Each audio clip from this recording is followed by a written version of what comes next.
fazei-me um instrumento de vossa paz.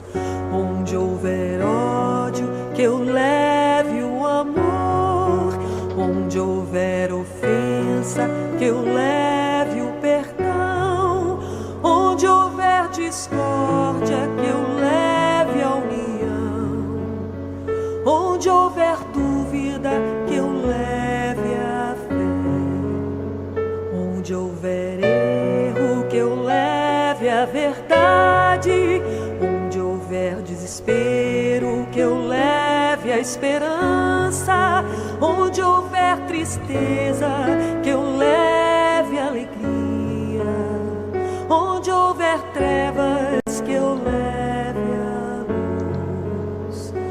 Ó Mestre, fazei que eu procure mais consolar que ser consolado, compreender que ser compreendido, amar que ser amado, pois é dando que se recebe, é perdoando que se é perdoado, e é morrendo que se vive para a vida eterna.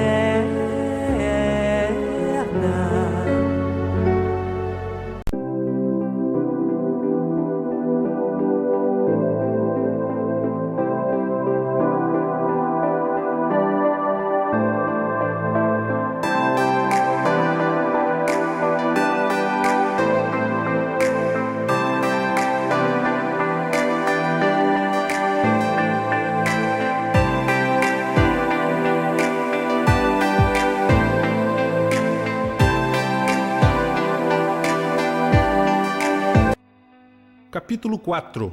Princípio vital. Seres orgânicos e inorgânicos. Perguntas 60 a 67A. Os seres orgânicos são os que têm em si uma fonte de atividade íntima que lhes dá a vida.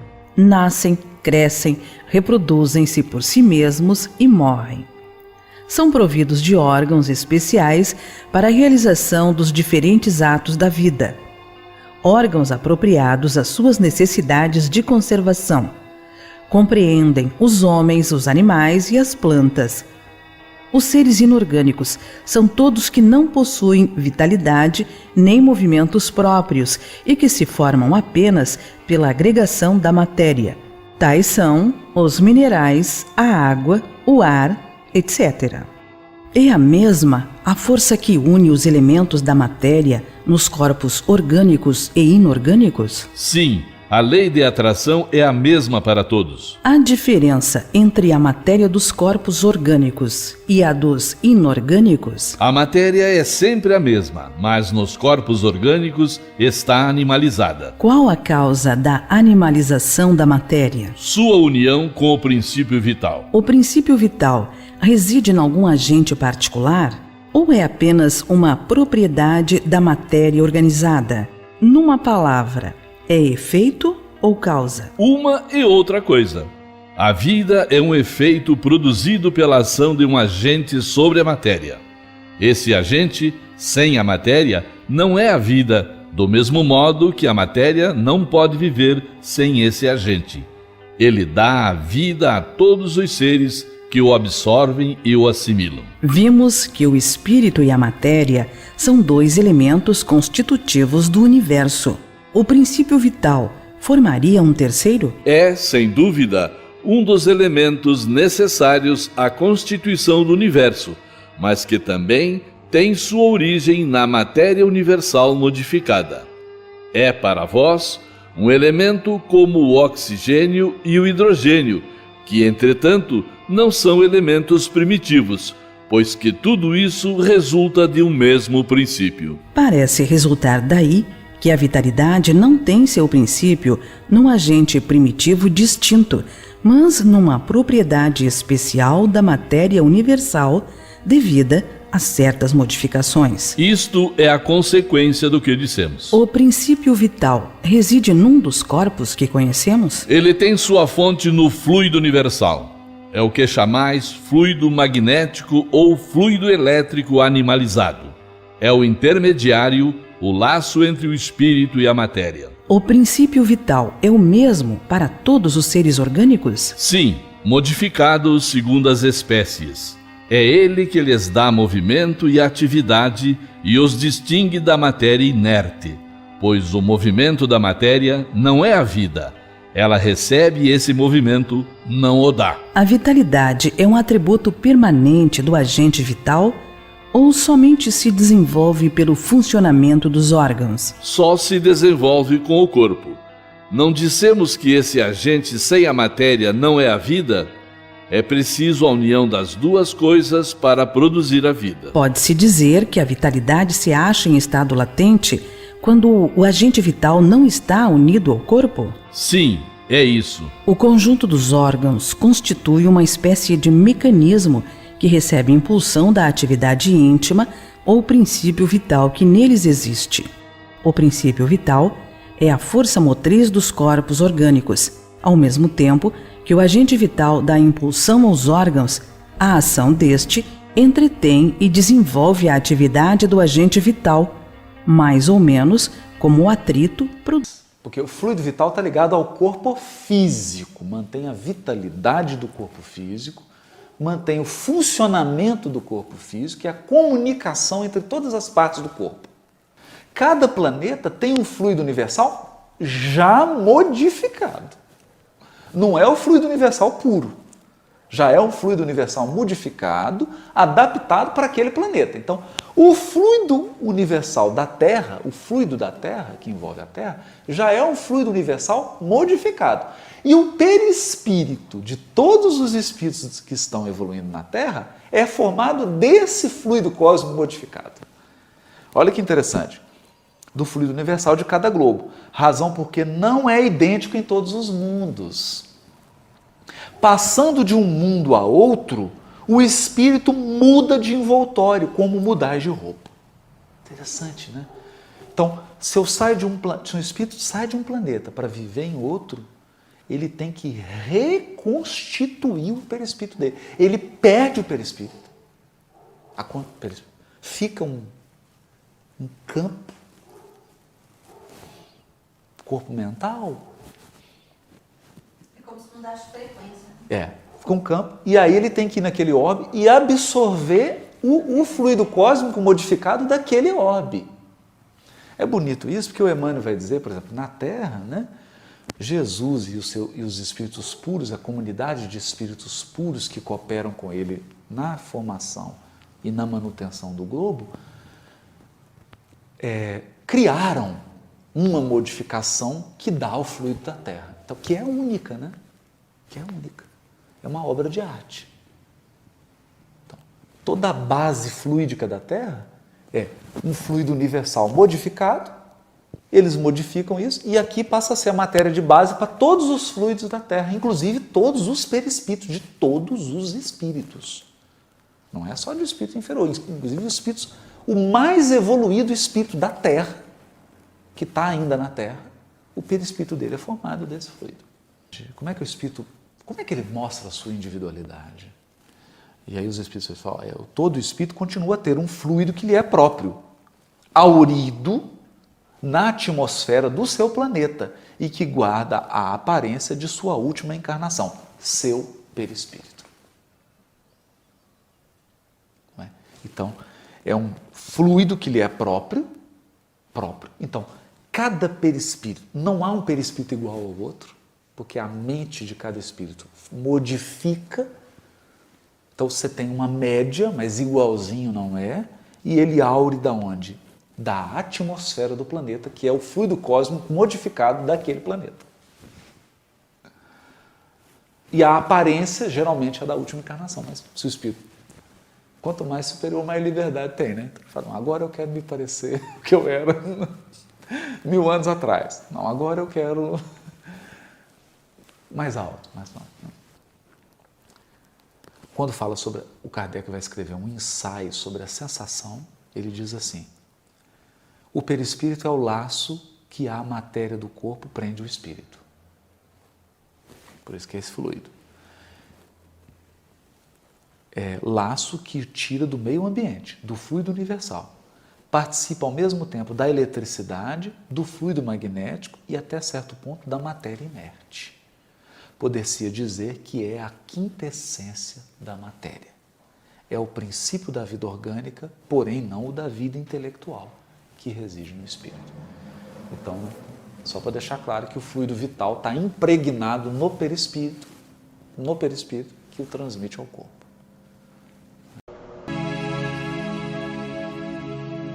Comece o relaxamento enquanto respira em ritmo de tranquilidade.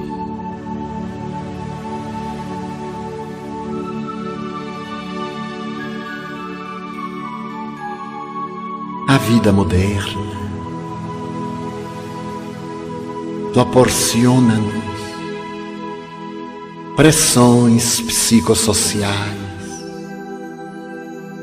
que nos desarmonizam, conflitos de várias ordem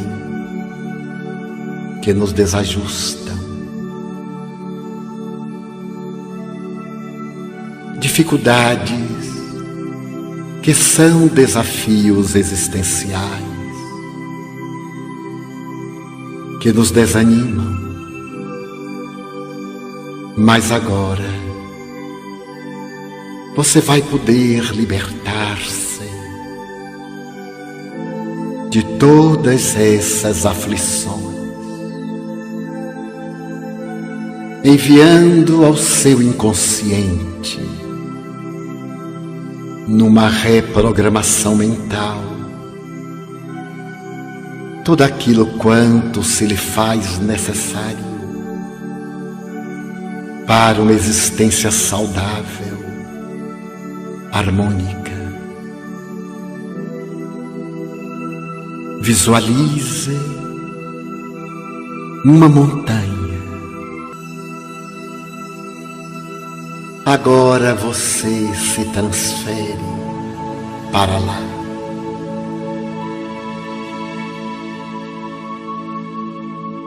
É noite e a natureza está em festa, e você no alto da montanha alonga os olhos ao horizonte alcançável e ainda percebe últimos revérberos solares. Note as outras montanhas mergulhadas em sombras e o céu recamado de estrelas. Observe.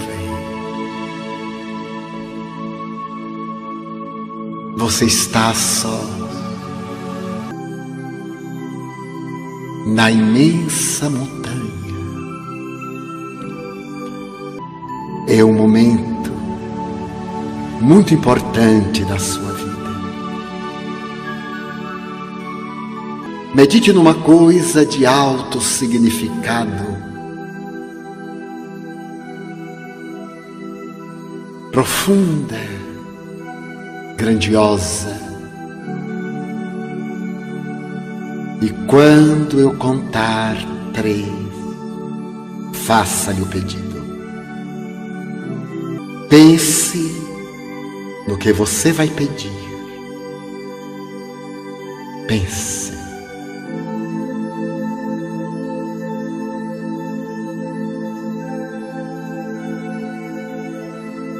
Agora eu vou contar.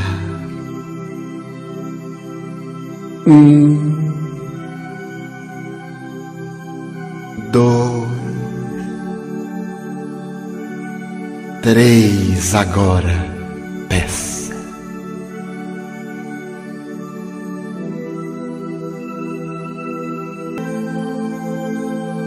Ele registrou seu pedido e abre os braços, aproximando-se de você para abraçar você. Abrace-o, abrace-o. Ele funde-se em você, penetra-o, desaparece dentro de você. Recorde-se que ele disse: eu sou a vida.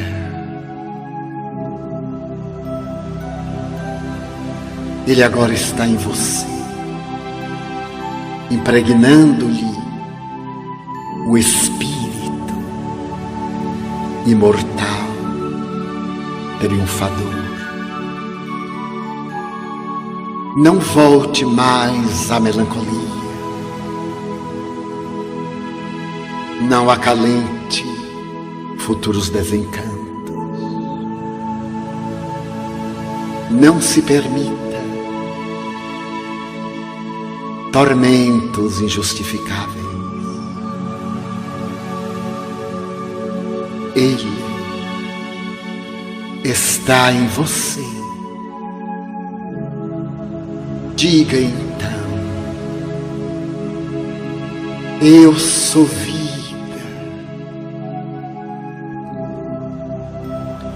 E vida em triunfo. Abra os olhos. Sinta o bem-estar que permanece. Movimente-se. Se desejar bocejar,